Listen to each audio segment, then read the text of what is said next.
Un peu de silence, s'il vous plaît. Avec le concours de Jean Négroni, René Clermont, Bernard Lajarige, Catherine Georges, Jean Glénat, Suzanne Michel, Bernard Calais, Rosine Favet, Sabine Ravel, Carole Grove, Jean Bollery, Marie-Claire Achard, Edith Scob. Un conte de José Pivin. Fermez vos cahiers.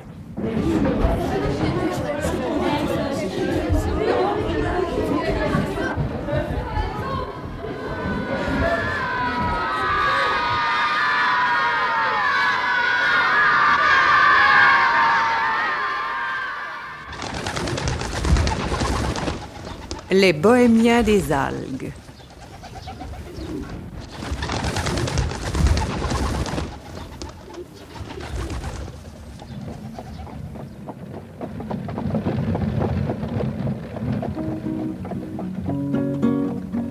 J'ai repeint ma roulotte aux couleurs de l'été, ma maison feuille aux roues ensoleillées.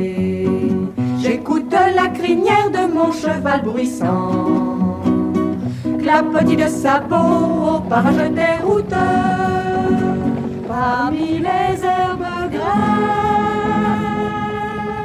sa grasse et sa carotte. Jaillit des sauterelles, s'avance ma roulotte.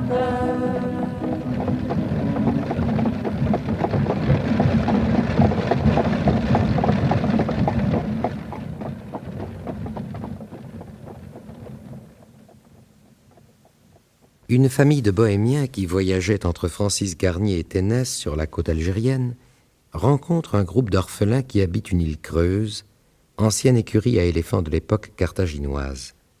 Cette île, appelée la Maison des Algues, est utilisée de temps en temps par un peuple étrange, capable de vivre sous l'eau comme de véritables poissons.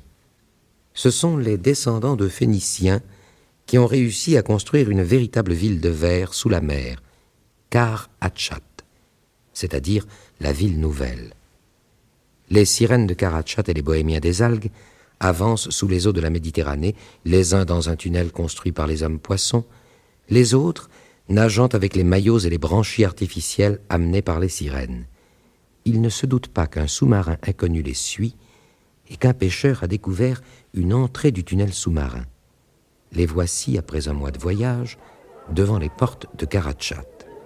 À leurs pieds, sur le sable uni d'un haut fond sous-marin, sur une petite place que bordaient des réverbères d'un même jaune que celui de la porte, la foule des Carthaginois était là, en costume de sirène. Dès que la roulotte apparut, ils se mirent à chanter la ronde de l'accueil, la chanson des mains. Maman chantez bonjour, doigt en prête, bras tendus. Maman chantez bonjour, par-dessus les murs, par-dessus les tours. Puis un homme maigre, revêtu d'un maillot gris, s'avança et chanta tristement. L'air est frais, la brume est là, près du mur, j'ai faim et froid. Et la foule se mit à danser autour de lui. Maman éclaire de dentelle, regarde comme elle est belle. Pour avoir du matin, pot de confiture, soleil pour lapin.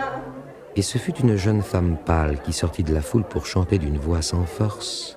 L'air est doux, mais des brigands emmenèrent mon enfant. Et la joyeuse farandole se dirigea vers elle et l'entraîna à son tour. Maman tressée dans la tienne, feront corde, feront chaîne, et la ronde de nos doigts, les brigands étranglera. Et la ronde reprit, entourant cette fois-ci la roulotte et kilomètres et Zonzon, que tout ce bruit avait fini par réveiller de son sommeil d'hiver. Et la ronde de nos doigts, doigts qui chantent, doigts qui rient, seront routes de chars fleuris pour mener les hommes vers le paradis. Ta la la la la la la la la la la.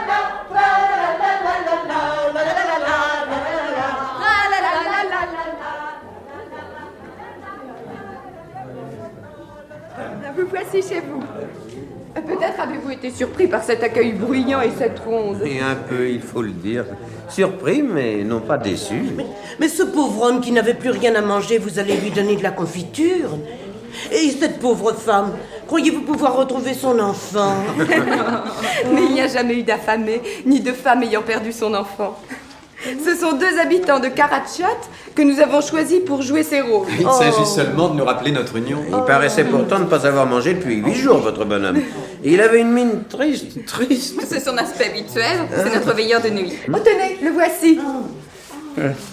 Ils m'ont désigné comme veilleur de nuit. Moi qui ai peur de tout. Ils ont eu le toupet de dire qu'avec moi, ils étaient sûrs d'avoir un bon gardien, que j'aurais toujours l'oreille aux aguets et que je ne dormirais pas dans un coin sombre au lieu de veiller. Ils n'ont pas tout à fait tort. Oui, mais moi, regardez dans quel état je suis avec cette frousse qui me recroqueville de la tête aux doigts de pied. Quand je me promène à minuit dans les rues désertes de Karachat. Il a peur même quand il est chez lui. Dehors, au moins, avec la possibilité de donner l'alarme, il se sent à demi rassuré. Mais dis donc, Radabalkar, pourquoi tu fais sonner l'alarme pour notre arrivée? J'ai vu quelque chose bouger là-bas dans le corail. Alors j'ai couru vers la cloche de verre et j'ai sonné. Et il a rendu la ville transparente. Et il nous a forcés à mettre nos maillots et à sortir en mer. Ce qui était inutile, du moins en partie. Alors, chaque fois qu'il y a un danger, vous rendez la ville transparente? Oui. Ainsi, on ne la distingue plus dans l'eau. Mais nous, qui ne sommes pas de la même matière, on nous verrait comme un tétard au milieu d'un œuf de grenouille. Il faut que nous allions nous cacher dans les environs, jusqu'au signal de fin d'alerte. Que Radabalkar ne tarde jamais à donner, car il n'aime pas se sentir seul. Alors toute la ville est faite comme l'auberge que j'ai vue gonfler pendant notre voyage. Tout. Même les statues et les tables de nuit. C'est très solide, et il suffit d'y brancher un courant spécial pour le rendre transparent. Mais quelle heure est-il? Que je me rappelle l'instant où je suis entré à Karachat. C'est l'heure du mi. Quelle heure, dites-vous? L'heure du mi. C'est notre façon d'indiquer l'heure à Karachat, au sommet de la tour pointue. Mais tenez, l'heure va sonner, vous allez comprendre.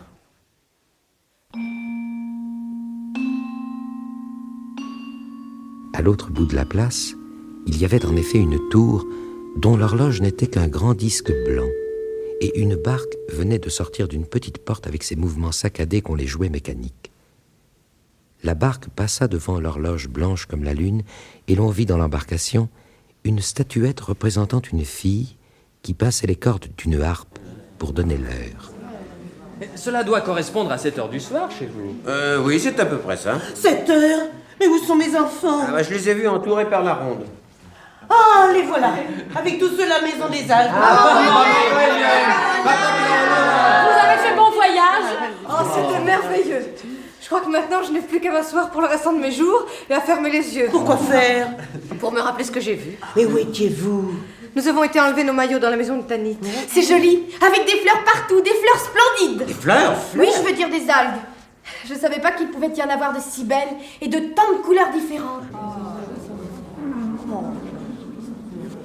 Vous n'en avez sans doute jamais vu? Non, jamais. Mais que fait-il cet animal? Il va défoncer la roulotte. Oh, il a vu la mouette. Il essaie de l'attraper. Oh mon Dieu! Zonzon fut calmé, et la mouette se serra dans un coin de sa cage. Cette mouette, mais comment a-t-elle pu entrer dans le tunnel? Elle a très bien pu passer par une fissure du rocher dans le tunnel de verre, pendant que nous dormions. Mais c'est pas gros, une mouette. Oh, puis pourquoi t'inquiéter maintenant que nous sommes arrivés? Non, mais je commence à connaître la vie. Je sais que chaque gorgée d'air pur qu'on respire contient au moins un microbe capable de vous tuer, même quand on se trouve sur le sommet de l'Himalaya. Oui, ça t'empêche pas de respirer, n'est-ce pas? Allons, Caroline, moi j'ai envie de dormir dans un vrai lit et de manger autour d'une vraie table. Nous allons dîner avec quelques amis de Karachat. Mon amie Shelmy en particulier, notre professeur de danse aquatique. Elle nage mieux qu'un poisson. Peu à peu, la foule s'était dispersée sur la petite place de la tour pointue. Chacun avait regagné sa demeure pour enlever son maillot et préparer le dîner, car là comme ailleurs, à 7 heures du soir ou à l'heure du mi, on avait faim et envie de se trouver chez soi. Conduits par Tanit, les bohémiens des algues se dirigèrent vers une des ruelles de la petite ville carthaginoise, suivis de kilomètres tirant la roulotte. Voilà, c'est là, chez moi. Et tu as toute cette maison pour toi toute seule? Oui, en ce moment. Mes parents sont partis en voyage vers la rivière au sable d'or dont on vous a parlé. Ah oui. Oh, d'ailleurs, ils ne vont pas tarder à rentrer. On dîna autour d'une table ronde. Bien entendu, le menu était surtout composé de poissons. Mais quel poisson!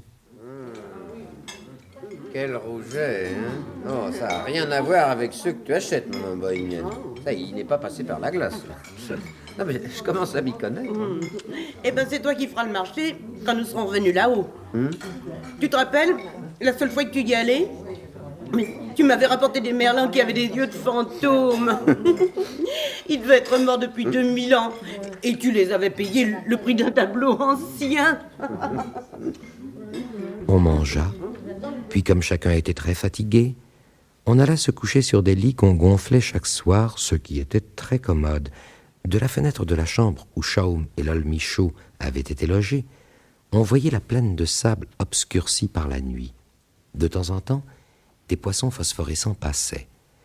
Dans une autre chambre où logeaient l'enroué et Jean Mibal, un balcon, évidemment protégé par une matière transparente, on avait l'impression de flotter dans l'eau.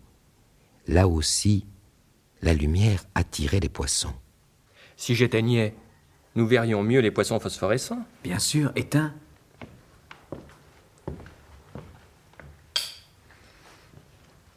Il n'y en a plus. Et ils nagent, les poissons. Ils ne sont pas toujours à la même place. Tu peux rallumer, on ne voit rien du tout. Il y a pourtant une grosse pièce qui doit passer pas loin d'ici. Tu la vois? Non, mais regarde contre le tissu du balcon. Il y avait des petits débris immobiles. Maintenant, ils bougent. Il doit y avoir des remous pas loin. Peut-être une baleine? C'est possible, n'est-ce pas? Oh, très possible. Et si c'était un sous-marin? Ce serait aussi possible, mais plus désagréable. Nous ne voulons pas être découverts. Vous ne savez pas qu'un sous-marin a suivi Tanit pendant le voyage d'aller? Nous n'avons pas encore eu le temps d'en parler. De toute façon, il n'y a rien à faire maintenant. Je vais me coucher. Bonsoir, Jean Mibal. Bonsoir, l'enroué. Et bientôt, tout Karatchat dormit. Seul dans les rues, Radabalkar Bourbatocle marchait mélancoliquement à égale distance des murs. Hein? Quelque chose a grincé. Ah, mon cœur bat. Mes oreilles bourdonnent. Que va-t-il se passer?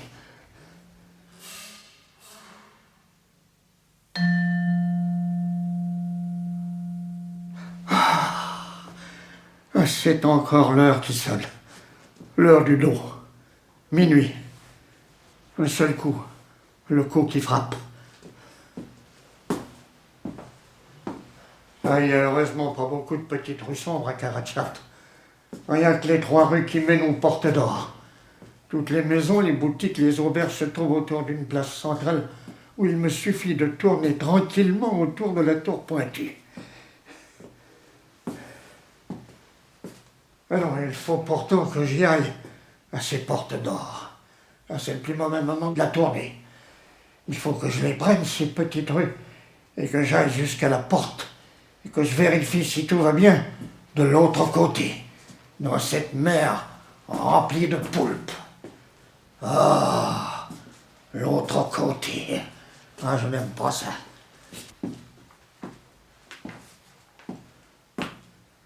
Alors, voilà la rue de la Porte de l'Ouest, celle d'où part le tunnel de l'océan vert. Ah, voilà la maison où l'on a logé les bohémiens des algues. Ils étaient bien fatigués, ces enfants, aux yeux bleus.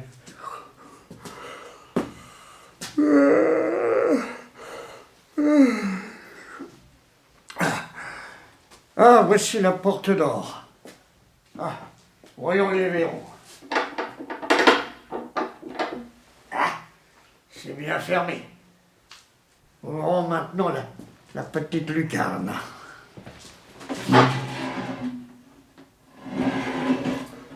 Rien. Tout est calme à la porte de l'océan vert.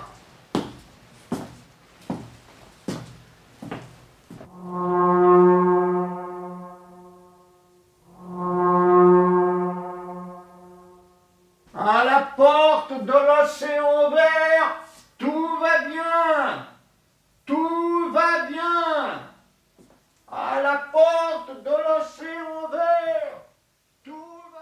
et le petit veilleur maigre de Karachat s'est éloigné avec sa lanterne pour aller vérifier à la porte de l'Est, celle d'où part le grand tunnel des océans violets. Il n'a rien dû remarquer d'anormal à cette porte, car le voici qui revient sur la place et annonce «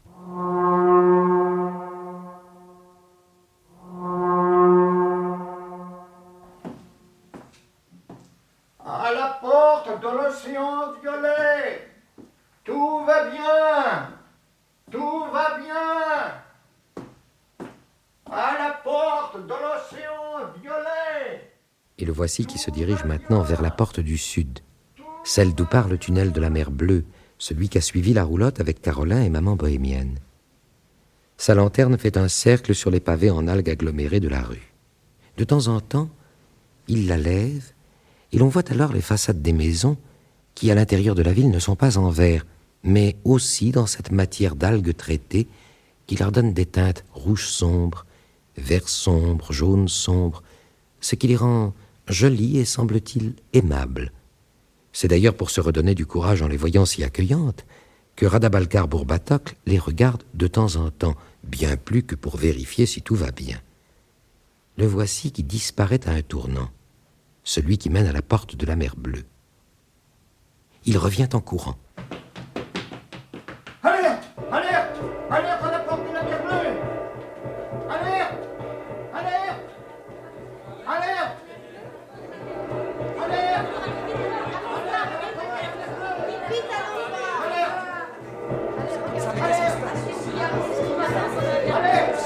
Vite, allons voir. Mais oui. Alerte! Enfin, alors, Radabalkar, que se passe-t-il? Comme j'ouvrais la lucarne près de la porte d'or, j'entendais pas dans le tunnel de verre. Mais l'équipe du voyage ne l'a pas encore retiré? J'ai toujours dit qu'on le voyait trop. oui. Que pouvions-nous faire, dis-le. Écoutons ce que dit Radabalkar. J'ai entendu ses pas, et alors? Alors j'ai vite refermé la lucarne et je suis parti sonner l'alarme. Ne restons pas là à parler. Allons voir qui a fait le bruit entendu par Radabalkar. Oui, allons voir. Avez-vous des armes? Oui, nous avons des harpons et des ouragans. Des ouragans? Oui, ce sont des tuyaux qui lancent de l'air comprimé. Rien n'y résiste. On pourrait relancer le bonhomme du tunnel comme un noyau de cerise? Oui, lui et ses amis, s'il en a, même s'ils étaient sains. Ne nous affolons pas. Il ne s'agit pas nécessairement d'un ennemi. Karachat était maintenant ponctué par les ronds de lumière de toutes les lanternes. Les unes couraient sur la place de la tour pointue, les autres entraient et sortaient des maisons, les autres, la plupart, se massaient devant la porte de la mer Bleue où l'on allait ouvrir la petite lucarne. Tous les Phéniciens étaient inquiets. Mais ouvrez la lucarne! Ouvrez-la!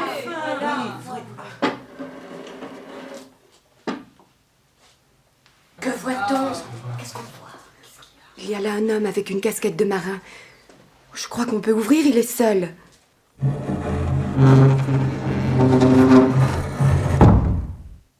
La grande porte jaune fut lentement ouverte. Toutes les lanternes étaient tendues à bout de bras pour voir la figure de l'étranger qui avait réussi à atteindre Karachat tout seul. L'homme s'avança, un costume de matelot, et sur la tête, une ancre dorée que portent beaucoup de pêcheurs côtiers pour se donner l'air de grand capitaine. Mais l'homme ne paraissait pas avoir ses prétentions. Des cheveux blancs dépassaient de la casquette, il avait de grandes mains brunes, plissées comme une coquille de noix. Il les retourna pour montrer qu'il n'avait pas d'armes, et l'on vit alors 2 grandes paumes très douces. Il resta ainsi devant la porte refermée, à quelques pas de la foule des Phéniciens qui ne savaient plus ni quoi dire, ni quoi faire. Enfin, Tanit se décida. Que voulez-vous? L'homme avança encore les mains, et il y eut un mouvement de recul parmi les habitants de Karachat.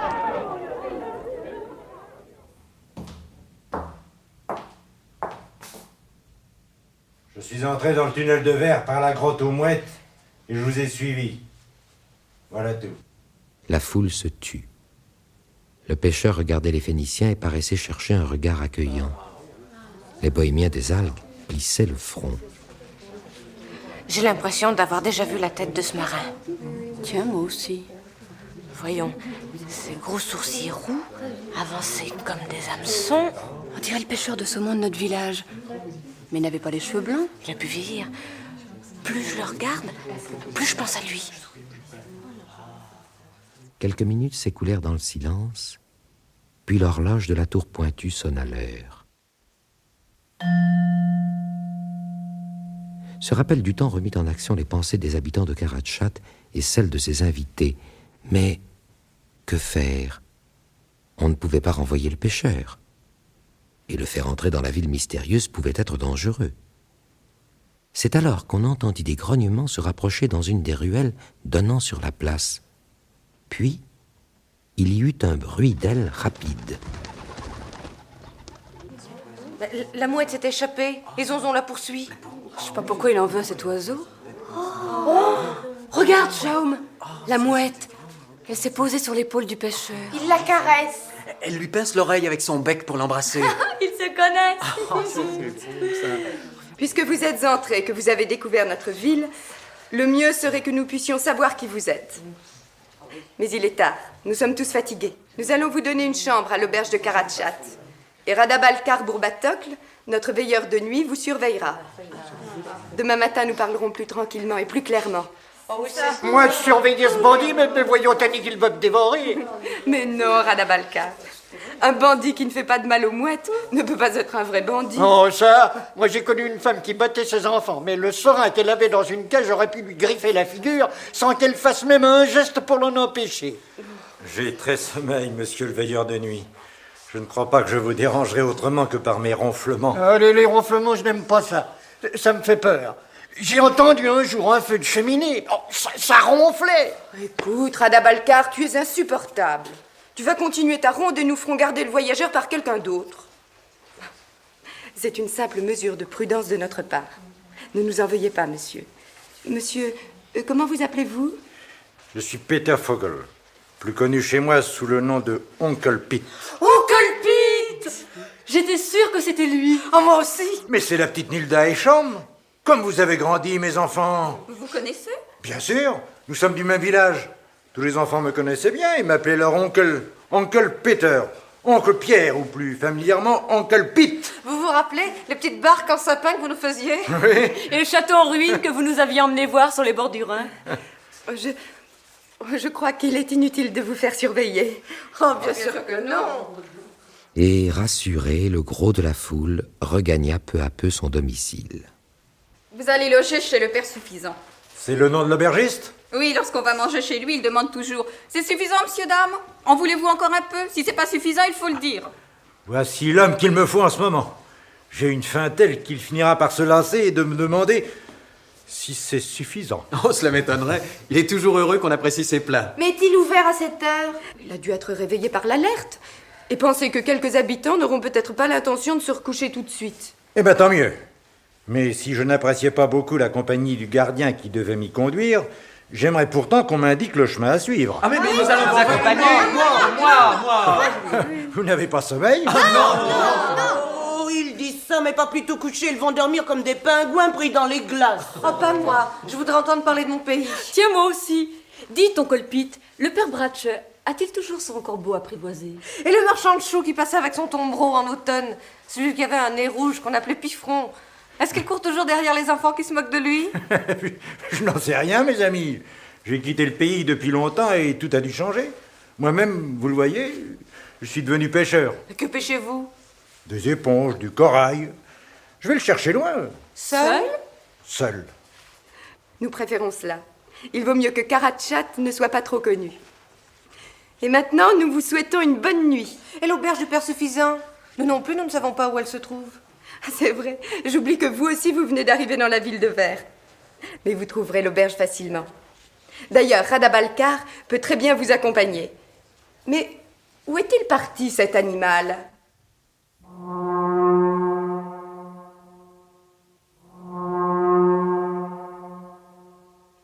À la porte des océans, bien. Tout va vert. Tout va vert. Mais qu'est-ce qu'il raconte? Tout va vert. Ah oui, il a mis un mot à la place de l'autre. Il voulait dire tout va bien et l'océan vert. Ah, bon, moi je vous laisse. Eh ben moi j'ai envie de suivre les enfants. D'abord, ça ne me déplaira pas d'entendre parler un peu de campagne, hein, après toutes ces histoires de poissons. Nous aussi alors. Et Et puis l'émotion, ça me creuse l'estomac, ça accélère le bol alimentaire. Hein. Et pour tout dire...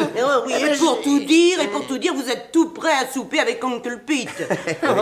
Mais vous vous prenez pour des fils à papa pour pouvoir manger 10 fois par jour. Ne vous gênez pas, mes amis. Nous ne recevons pas souvent d'étrangers dans notre ville. Ils n'ont rien à payer ici. Pas plus chez le père Suffisant qu'ailleurs. Et maintenant, bonne nuit. Venez-vous, Gullus et Lilimon? Nous restons avec les bohémiens des Alpes. Bonne nuit, Tanit. Bonne nuit, Tanit. Pourquoi ne restait-elle pas avec nous? Il faut qu'elle dorme, demain elle aura beaucoup de travail. C'est elle, le maire de Karatchat. Ah, voilà Radavalkar qui s'approche de nous. Ah, j'ai entendu Tanit m'appeler. Comme voulait-elle? Mais que vous nous montriez le chemin de l'auberge. Mais c'est plus nécessaire puisque Lilimon et Gullus viennent avec nous. Ah bon, alors je continue.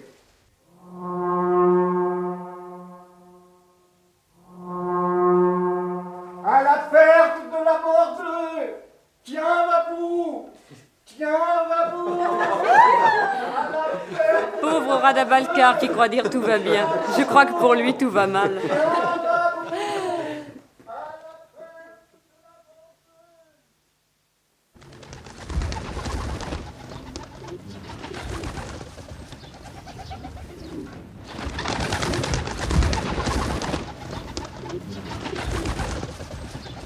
Vous venez d'entendre Fermez vos cahiers, un conte de José Pivin. Avec le concours de Jean Negroni, René Clermont, Bernard Lajarige, Catherine Georges, Jean Glénat, Suzanne Michel, Bernard Calais, Rosine Favet, Sabine Ravel, Carole Grove, Jean Bollery, Marie-Claire Achard, Edith Scob. Chef opérateur du son Robert Borel, collaboration technique Jean Laurence, assistant Daniel Long.